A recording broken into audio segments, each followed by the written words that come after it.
give us your name and talk about where you're currently living?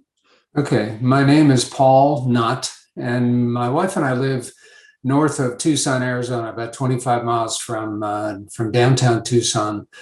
The post office description is Oracle, Arizona, which is an old mining town about 8 or 10 miles up the road northeast of here. And we live in a planned community, a 55 plus community, been here almost 5 years, a place called Saddlebrook Ranch. And it's actually the newer of two sister communities by the same developer. The older one was started in 1985. So we live in they're both single family. I'm looking out the window at the house next door. We live in a community that has both single family houses as well as villas, as they call them, as well as a host of amenities, everything from pools and exercise opportunities and 30 pickleball courts to a golf course. And it's really a holiday for old timers. You know, you just come here and pick your choice of play each day. It's a hot place in the summer. You know, we get temperatures here from anywhere from a high and then maybe 90 to some days over 100. This has been the wettest of the years since we've been here. So we get what they refer to in Arizona as monsoons, which are more like thunderstorms I got used to back in the East. And they light up the sky and there's lots of thunder. And when it rains hard. Interesting. What about your experience living there made you want to reach out to Best Places for the interview? Well, my wife and I are both very happy here. You know, there are good things about every place people live, and there are things that you wish would be different. And that's been true every place we've ever lived. And we've lived in some tremendous places like Asheville, North Carolina, and along the coast of North Carolina, and met in the suburbs of Washington, D.C. when we were both actively working. But we came to Arizona 6.5 years ago to check out the area, because we knew we wanted to move from a place that had real winter to a place that only occasionally you could see snow on the mountain. There's a 9,000-foot peak out the back of my house here that sometimes has snow on it. We were here for 2 weeks and looked at 23 different communities that had developer built homes, amenity packages, et cetera. And after checking out the Phoenix area, we got to the area between Phoenix and Tucson and finally got to Tucson and felt more at home here. Tucson's kind of a medium-sized city, maybe 1 million in the metro area, has a great university, has lots of real cultural diversity, and everybody who's here is very happy being here, it seems to me. I shouldn't say everybody, but most of the people are. Today was a great day, example of this. People post photos. We have our own sort of little in-house Facebook feature called Nextdoor. And today's pictures included birds on the large pond over there that this man, who's an absolutely terrific photographer, but also a birder, tells people about the characteristics of the birds. We had a picture a woman took of a coatimundi at their back door, and king snakes, and we have all kinds of animal life here, which is really terrific. Wow, nice. Are there more specific things that you like about the place where you're currently living, or also like the city in general outside of the community? Well, the truth is both of those things are true. All of us have a pretty convenient life in many ways. Even people who don't play golf have golf carts, because that's the easiest way to zip around the community. So if you have, which I'm going to do when I'm done here talking with you today, I'm going to jump in a cart and go to the gym and do a workout and hit the pool, and then come back this afternoon, and my wife and I will go off to purchase a tree for our backyard. So, you know, there's resources all over the place. The thing I guess I would say, especially in this rather bizarre COVID period, has been the incredible generosity of the neighbors. We have had some people, one person in particular who led the effort, who ensured that anybody who wanted to get COVID vaccination was able to do so. Anybody who wanted to get access to care was able to do that. Anybody, it's just been a tremendous volunteer effort. And then the staff during the worst of the COVID time, when all the restaurants were shut down and people were scared to go to grocery stores, our own community manager here set up a system where they started doing carry-out meals pretty much all day long, from breakfast through dinner. And then when people were having trouble getting to the store because there were inadequate supplies, they started selling paper goods, eggs, milk, bread, vegetables out of their kitchen. We have about somewhere between 1,200 and 1,500 homes either built or under construction now, which is over 3 times what it was when we got here. There were under 500 when we got here. And the planned size is something like 5,000 homes at some point. I'm not sure I'll be around here when that happens, but there's a lot of growth, a lot of generosity. And if you can't find something to do here, there's over 100 clubs. You're not trying. Yeah, interesting. On the flip side of that, are there things that you could live without or maybe wish were different? Well, you give up some freedom, if you will, or some flexibility when you live in a developer-run community, because they're not going to build stick-built houses. They're going to build houses, and they have maybe a dozen different models, each of which you can customize to some extent. But there really is a limitation because the homeowners association is meant to manage, and I think this is a good thing, to manage the way we treat each other as neighbors in a way that is for the common good, which is a pretty good thing. And I also think that anytime you get with people, there's always going to be disagreement. There are always going to be difference of opinions or needs or wants. But all in all, anybody who's here, and this is not this is a kind of a middle class and above sort of thing. The people who are here have all been successful. They've all been fortunate, lucky in some cases, maybe picked the right stock or got the best employer or opened a business that grew. And most people who live here understand that we are very fortunate to be here and that we have opportunities to enjoy kind of an older American dream. We have people who live here from all over the world. We have people from all over the country. Most of the folks who are here from the Midwest. We're the oddballs in that we came here from the East. There are a lot of folks from Washington, Oregon, California, et cetera.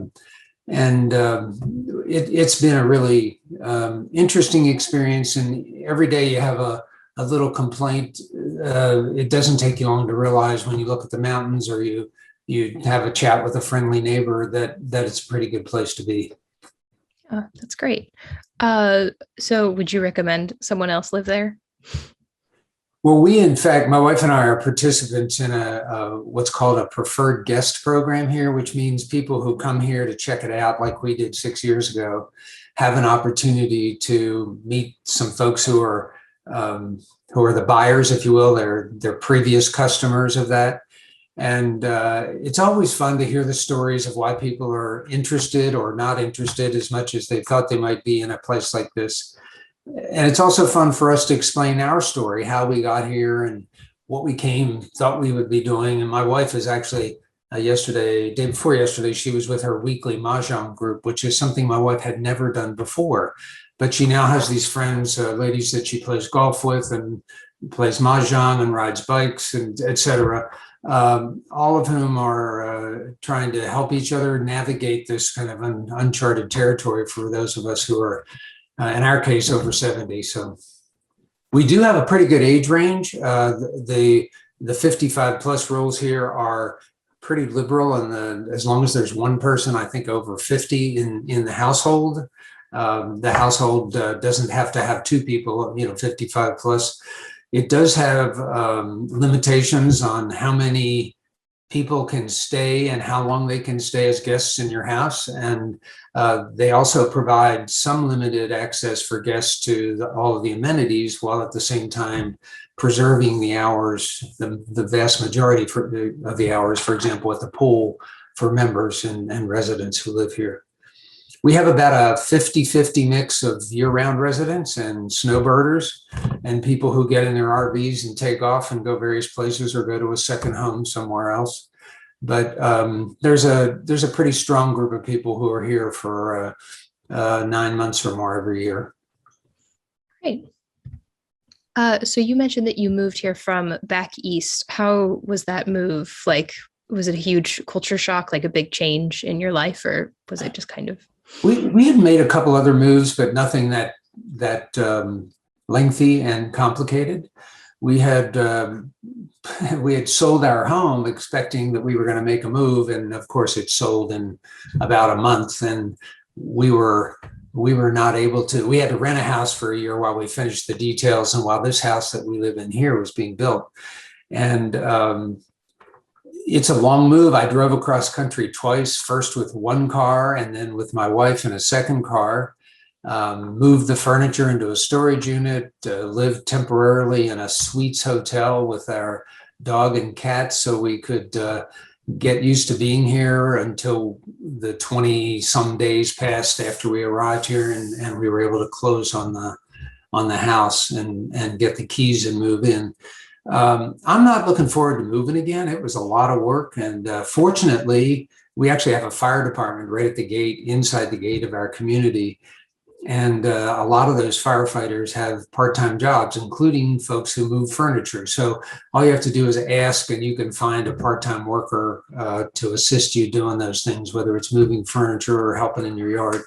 And there also is a pretty good extensive and regularly updated list of contractors and suppliers if you're looking for people to make your house prettier, or to fix a problem, or to add something to the decor inside or out.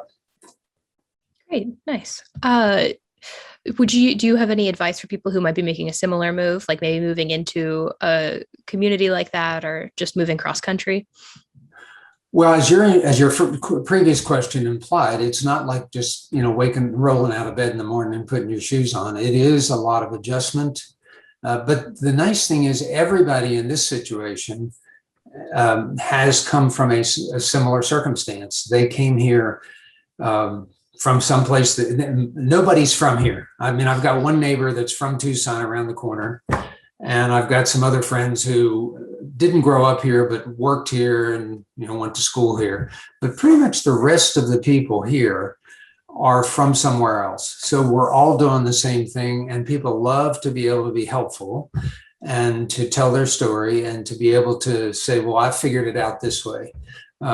It would be the same thing if you moved to a new community. You'd have to figure out everything, where to shop, what doctor and dentist you might go to, what do you do for entertainment. COVID has made it a lot more complicated, but our community is now starting to mostly reopen. We've got some limitations on how we do that.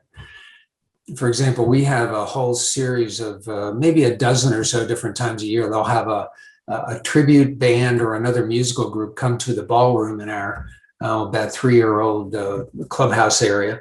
And it seats a couple hundred people, and the musicians are pretty darn good. And, they have a special dinner ahead of time, but it's all because people work together on committees and try to make things work. It is not a fantasy world. It is not one that doesn't have its real human issues, but I think we would have, my wife and I have, on a bad day, we'll say, I don't know, I'm not happy about X. Maybe we should look somewhere else. And then the conversation kind of dead ends because we haven't found a place, even though we've looked and talked to people, that would be any better at accommodating all of the various things that come up as you live into retirement and enjoy some of those rewards of having a good career.